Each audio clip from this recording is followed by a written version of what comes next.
तो नमस्कार साथियों, आशा करता हूँ आप सभी अच्छे होंगे और मेरे और समीक्षा मिश्रा आप लोगों के साथ फिर से जुड़ चुके हैं नए पॉडकास्ट के रूप में। आज हम लोग चर्चा करेंगे जो ईरान में प्रोटेस्ट हो रहे हैं उनके बारे में। अभी रिसेंटली मैं डेस्कटॉप पे ही खबर देख रहा था, जी। 646 लोगों के मारे जाने की खबर अभी आ रही है। ठीक है, तो इस पर समीक्षा मिश्रा जी विशेष चर्चा करेंगी आप लोगों से। और कुछ आप लोगों के कमेंट्स भी आए थे कि आप लोग नॉलेज लेके आया करो तब जाके बोला करो। तो देखो, नॉलेज किसी की भी पूरी नहीं होती है। जितना नॉलेज है हम लोगों का एनहेंस करने की हम लोग कोशिश कर रहे हैं हुँ, और ज़्यादा से ज़्यादा डेटा आप लोगों के लिए सामने जो है लाया जा सके, जिससे आप लोगों की समझ बने उस टॉपिक पर। बाकी हुँ। डिसीजन आप लोग खुद ले सकते हैं और कमेंट में बता सकते हैं।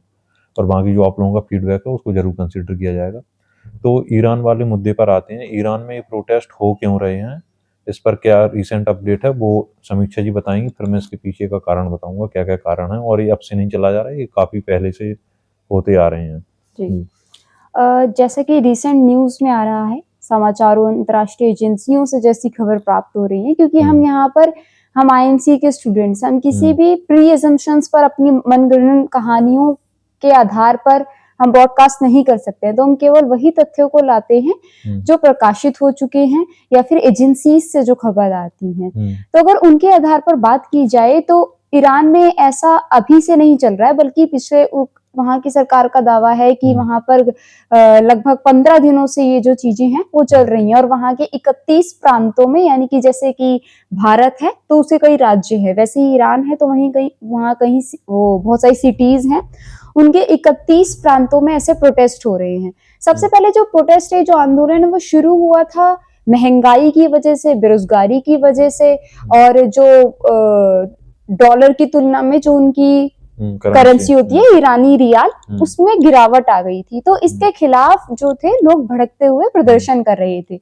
लेकिन धीरे धीरे ये आंदोलन जो है सत्ता परिवर्तन की मांग में बदल गया। हम्म। जो ईरान है वो इस्लामी गणराज्य के अंतर्गत आता है। हम्म। तो इस्लामिक गणराज्य के अंतर्गत आता है, लेकिन अगर जैसे कि आप डेस्कटॉप पर ही तस्वीरें देख रहे होंगे, यहाँ ट्रंप की लगी हुई है। अभी हम जब तस्वीरों को खंगाल रहे थे तो देखा कि कई जो लोग हैं वो वहाँ के जो सुप्रीम लीडर हैं, हमने माफ करिएगा अगर मैं कुछ गलत उच्चारण कर रही हूँ, तो जो सुप्रीम लीडर है उनकी तस्वीरों को जलाया जा रहा है। और कई ऐसी रील भी आ रही थी कि कुछ कुछ दशकों पहले जो है ईरान कुछ और था और अब वो ईरान कुछ और है। तो इस पर आपकी क्या राय है? ट्रंप की क्या दखल अंदाजी है, इस पर प्रकाश डालिए। हाँ, तो ट्रंप की और इजराइल की जो दखल अंदाजी है जो आपने बोला है वो काफ़ी जी। पुरानी है, ऐसा नहीं है। हम्म। क्योंकि ये जो ईरान है, यहाँ पर ये सब सारी चीज़ें अभी हो रही हैं, तो इसमें सत्ता परिवर्तन तो अभी आया है।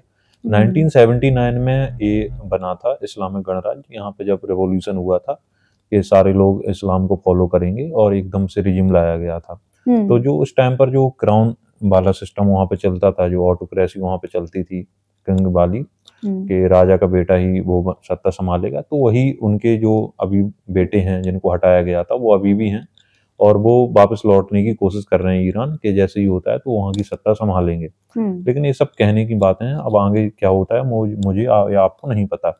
लेकिन यूएसए इसमें दखल अंदाजी क्यों कर रहा है, ये आपका क्वेश्चन लाजमी है। या फिर उसकी कोई गीदड़ भक्ति है जो करता रहता है, लेकिन ऐसा नहीं है। यहाँ पे ऐसा है कि ईरान को जो सबसे बड़ा कारण है वो नहीं चाहता कि वो ईरान न्यूक्लियर पावर बने, क्योंकि ईरान के पास अभी कोई भी न्यूक्लियर हथियार नहीं है।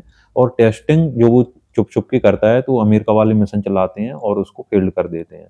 ठीक है, अभी रिसेंटली जब इसराइल पर उन्होंने हमला किया था तो अमेरिका आया था और उन्होंने उनकी न्यूक्लियर जो साइट्स थी जहाँ पे हो सकता था कि उन्होंने यहाँ यहाँ या यूरेनियम का जो एक्सट्रैक्शन की जो प्रक्रिया है, जो निकालते हैं यूरेनियम को प्योर किया जाता है, उसके बाद ही परमाणु हथियार के काम में लाया जाता है। तो वो जो साइट्स थी उनको डिस्ट्रॉय किया था यूएसए ने। और जो पहली बार जो B-2 बॉम्बर थे उनको यूज किया गया था पहली बार। कई लोगों ने तो काफ़ी पहली बार उनकी तस्वीरें देखी थी, काफ़ी लोग जानते भी नहीं थे। ऐसा एक दो मिशन में और किया था अमेरिका ने, लेकिन वो काफ़ी फ्यूचरिस्टिक चीज़ थी। और कल जो अभी हाल ही में कल रिपोर्ट आई है न्यूयॉर्क पोस्ट की तरफ से कि जो अमेरिका ने जब वेनेजुला पर किया था, तो वहाँ का एक जो गार्ड था उसने बताया है कि यूएसए ने ऐसे हथियार यूज किए कि उनके बारे में दुनिया को पता ही नहीं है। उसने बताया कि जब वो आए तो उन्होंने थोड़ी बहुत गोलाबारी की उसके बाद आसमान में धुआं दिखाई देने लगा, उसके बाद उनके कान से और नाक से खून निकलने लगा जो वहाँ पर मौजूद थे। और तो इसका कारण बताया जा रहा है कि सोनिक वेपन्स का यूज किया गया, मतलब इतना ज़्यादा लाउड क्रिएट किया गया कि उनके कान और नाक ने उसको सर्वाइव नहीं कर पाए, वो वेव्स सर्वाइव नहीं कर पाए। तो ऐसा कभी किसी ने सुना नहीं ऐसे हथियारों के बारे में कभी। काफी आधुनिक हाँ हथियारों हाँ। का प्रयोग। तो और उल्टी होने लगी लोगों को वहां पे। तो कुछ जब होश में ही नहीं रहोगे आप, सर आपका फट रहा होगा, उल्टी आप कर रहे होगे, तो आप कैसे संभालोगे। तो उसके बाद उन्होंने, वहाँ का जो गार्ड था उसके बयान में ये सामने आया। तो ये भी काफी चिंता करने की वाली बात है कि अमेरिका कितना आगे बढ़ चुका है। खैर उसके बारे में इस वाले सब्जेक्ट पे आते हैं। तो ऐसा शुरू से ही है कि इजराइल नहीं चाहता है और ना ही यूएसए चाहता है कि न्यूक्लियर पावर बने वो। इसका सबसे बड़ा खतरा वो इसलिए बताते हैं कि उनके देशों पर, जो यूएस अलाइज हो उनके देशों पर वो हमला कर सकता है कभी भी, वो चाहे धर्म के बेसिस पर हो या फिर और भी उनकी लड़ाइयाँ हो। क्योंकि ये जो ईरान है, ये हिजबुल्ला जो यहाँ पर लेबनान में रहते हैं लोग और जो गाजा में रहते हैं लोग, उनको जो वहाँ पे आतंकवादी संगठन है ऐसा बोल देते हैं, आतंकवादी हम लोगों की तरफ से आतंकवादी हो सकते हैं और लोगों की तरफ से आतंकवादी वो नहीं होंगे। ठीक है, तो जो भी ग्रुप हैं, टेरर ग्रुप हैं, उनको ये सपोर्ट करता आया है ईरान। तो अगर न्यूक्लियर पावर उन लोगों के पास आ जाती है तो अमेरिका और जो उसके देश हैं, नाटो कंट्रीज हैं या जो भी हैं, उनको खतरा बढ़ जाएगा इससे। ठीक है, तो इसलिए ट्रंप नहीं चाहते, ना ही इजराइल चाहता है कि ऐसा कुछ हो, क्योंकि इजराइल जो है वो कहीं ना कहीं पूरे सारी इस्लामिक कंट्रीज से घिरा हुआ है।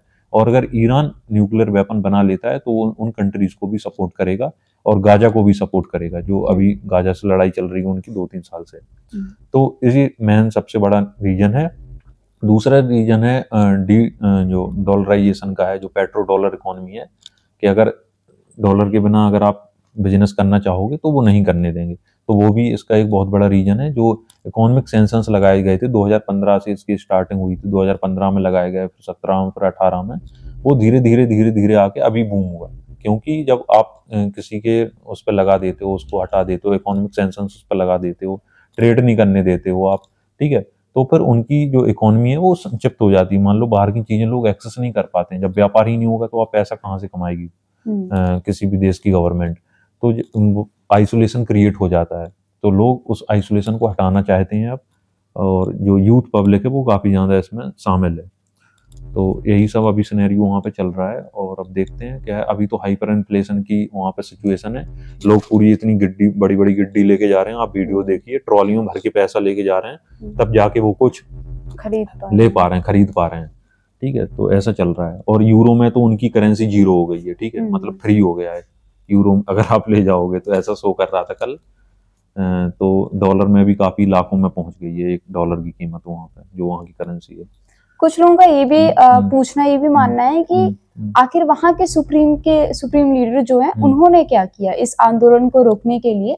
तो जैसे कि तस्वीरें आई और न्यूज का, समाचारों का मानना है, तो उनसे यही पता चलता है कि वहां की सरकार ने इस पूरे आंदोलन को थामने के लिए, कम करने के लिए इंटरनेट ब्लैकआउट की घोषणा की, इंटरनेट ब्लैकआउट कर दिया ताकि कोई भी लोग सोशल मीडिया का इस्तेमाल ना कर सकें और जो खबरें हैं वो आदान प्रदान ना हो।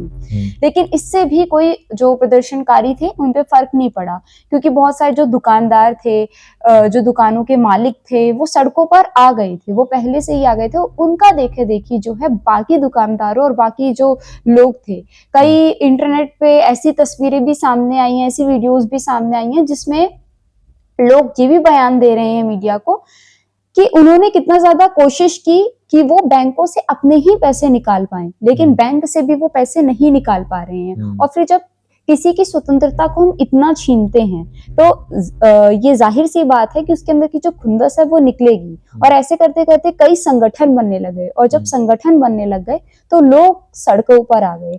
अब वहां की सरकार ने इंटरनेट ब्लैकआउट तो किया ही किया, इससे क्या हुआ, वहां के जनजीज जो थे वो भी प्रभावित हुए हैं। अब मुझे ऐसा लगता है कि आने वाले समय में जो ये पूरा प्रोटेस्ट है वो कुछ और हफ्तों या पूरे शायद महीनों तक नहीं थमने वाला है, ये और भी उग्र रूप ले सकता है। और इसमें जैसे कि भारत की जो एक्सटर्नल अफेयर्स मिनिस्टर हैं, तो उन्होंने भी एक यहाँ पर मिनिस्ट्री में बैठक हुई और उन्होंने ये समाधान निकाला है कि वहां पे ईरान पे जितने भी भारतीय हैं, अगर भारतीय हैं वहां पर, तो उनको जल्द से जल्द हमारे भारत में लाने का प्रयत्न किया जाएगा। और कई ऐसे निर्देश भी जारी कर दिए गए हैं। और फिर आप कुछ बोलना चाहेंगे? हाँ, तो ये सब सारी चीज़ें तो चल ही रही हैं, अब इसमें देखना होगा कि आगे क्या होता है, या फिर यूएस इसमें कोई दखल करता है, दखल अंदाजी करता है फिर से, हम्म। तो ये सारी चीज़ें भी देखने वाली होंगी। बाकी अगर और कोई भी अपडेट होगा इस टॉपिक से रिलेटेड तो आप लोगों को बताया जाएगा, या फिर जो भी आप लोगों के सजेशंस हो तो आप कमेंट में ज़रूर करिएगा। टेक हम्म। केयर, बाय बाय, नमस्ते।